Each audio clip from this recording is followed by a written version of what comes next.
The Babylonian star catalog Mul-Apin tracks 5 planets, the same 5 every ancient civilization recorded. But one passage does not list 5, it lists 6, and that extra entry sits precisely in the gap between Mars and Jupiter. With ancient cuneiform, the lines are crowded, the wedges sometimes crisp, sometimes softened by time, and in one crucial spot, the inscription breaks. The passage in question, column 4, line 12, draws the attention of every scholar who studies Mul-Apin. Here, a single glyph is damaged, its lower wedge chipped away, leaving only a partial impression. The original scribe may have pressed the stylus too lightly, or the clay may have flaked during centuries underground. Either way, what remains is an ambiguous sign open to interpretation. When Herman Hunger and David Pingree published their critical edition in 1989, they faced this uncertainty head on. Their transliteration, printed in the left margin of plate 186, marks the broken sign with a question signaling doubt. Hunger's authority in the field is evident not just in his translations, but in the careful apparatus that accompanies each line. Brackets for restorations, marginal notes for alternative readings, and references to parallel texts. In this case, the editors restore the damaged glyph as Kani, meaning fixed or constant, based on comparisons with similar lines in other tablets, but the restoration is provisional.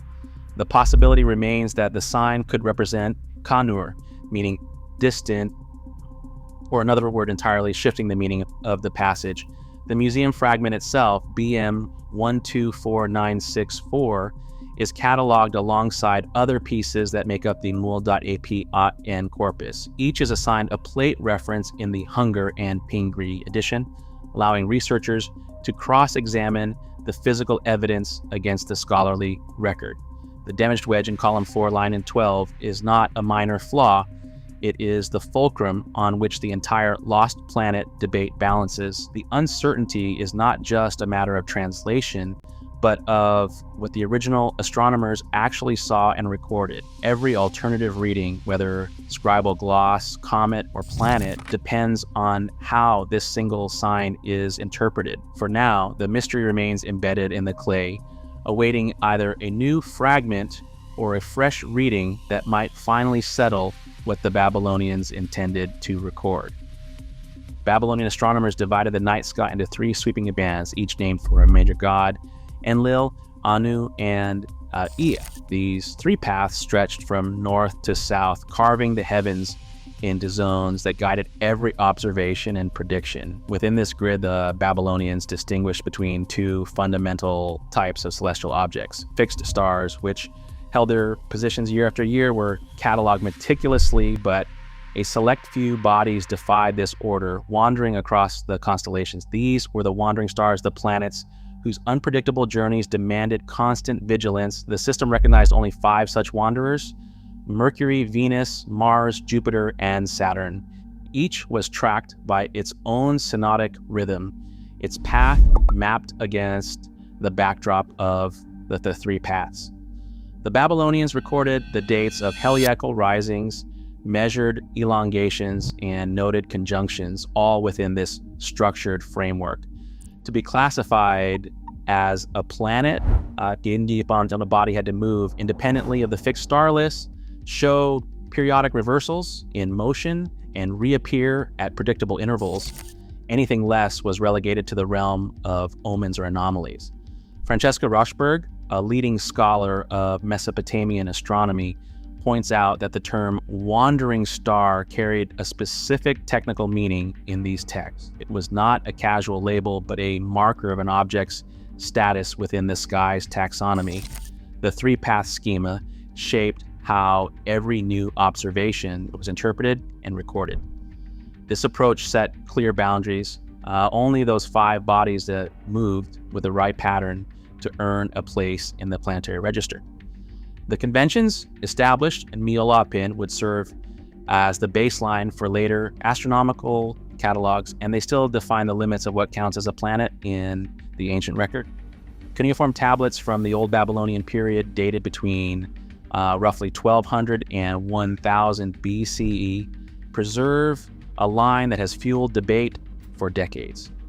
4 separate tablets cataloged as BM 23871, K4240, or IAA 175, and BM 55844 each contain a reference in List 2 to a celestial body described as the star that follows the path of the 2 great planets. These artifacts, written in the angular, widely spaced script of the early 2nd millennium BCE, come from major centers like Nippur, Sippar, Babylon, and Uruk.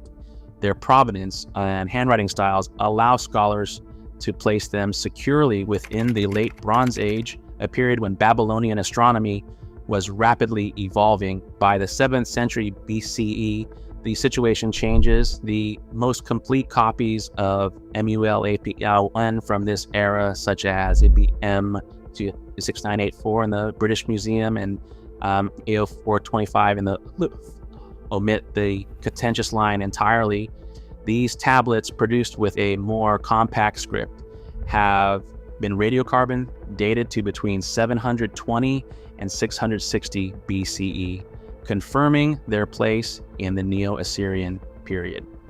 The editorial apparatus in modern critical editions marks this omission as 2-gap A deliberate absence rather than being error. Later colophons or scribal notes list only the 5 accepted planets with no hint of a 6th entry.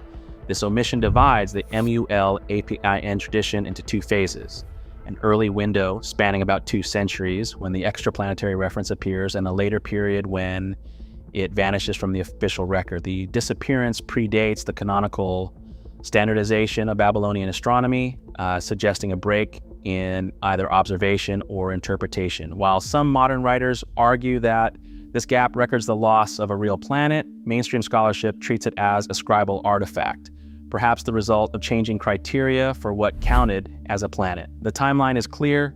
The disputed entry is present in tablets from circa 1200 to 1000 BCE, but by 700 BCE, it is gone. Any test of the lost planet hypothesis must account for this chronological boundary. Planetary scientists have tested the idea of a 6th planet between Mars and Jupiter using modern orbital simulations. Alessandro Morbidelli and colleagues ran thousands of N-body models to see how long a planet could survive in that region. The results are not encouraging for long-term stability. Most scenarios show that any object larger than about 5% of Earth's mass, roughly half the size of Mars, would be ejected or destroyed in as little as a few thousand years. Jupiter's gravity creates powerful resonances, especially near the 2:1 and 3:2 orbital ratios that destabilize orbits quickly. Only in rare cases, when a hypothetical planet is caught in a resonance lock with Jupiter, does survival stretch to several thousand years. Even then, the mass ceiling remains low, and anything above 0.05 Earth masses is likely to be lost to deep space in the age of Babylonian astronomy. The asteroid belt itself, the scattered debris between Mars and Jupiter, carries the imprint of these violent dynamics. Its structure hints at past disruptions, but no trace of a missing planet above the critical mass remains. The evidence suggests that if Babylonian astronomers tracked an extra-wandering body, it could only have been a small transient world, one always at risk of vanishing from the solar system. Mike Brown, a planetary scientist known for his work on the outer solar system, once posed a simple question. If the Babylonians had tracked a planet between Mars and Jupiter, would it have been bright enough for them to see? Naked eye astronomy sets a practical limit. Under the ancient skies of Babylon, any object fainter than magnitude +5 would have slipped below the threshold of reliable tracking. Most planets visible to the unaided eye shine between -2 and +2 in magnitude.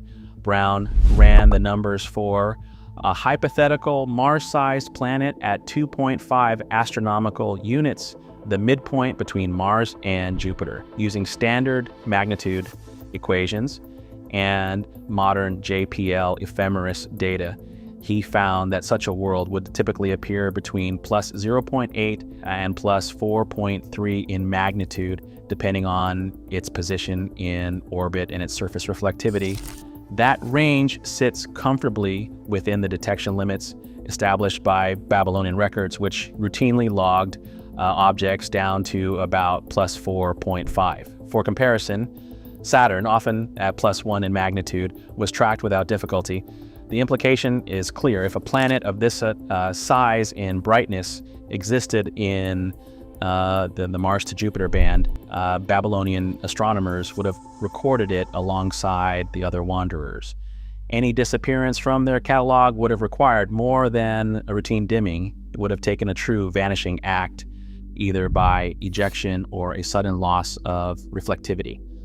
This visibility test anchors the debate in the hard numbers of what the ancients could actually see, linking the clay tablet entries to the physics of the night sky.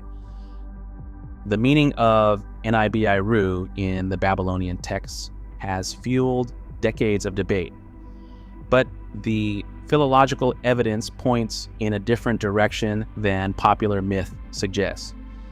In the standard MUL APIN tablets, Nibiru appears only as a gloss, an explanatory note often attached to Saturn or to a fixed point in the sky, not as a formal entry in the planetary list. The gloss itself was added by later scribes centuries after the core astronomical text was composed. Its placement hints at evolving interpretations, but never at a sixth planet recognized by Babylonian astronomers.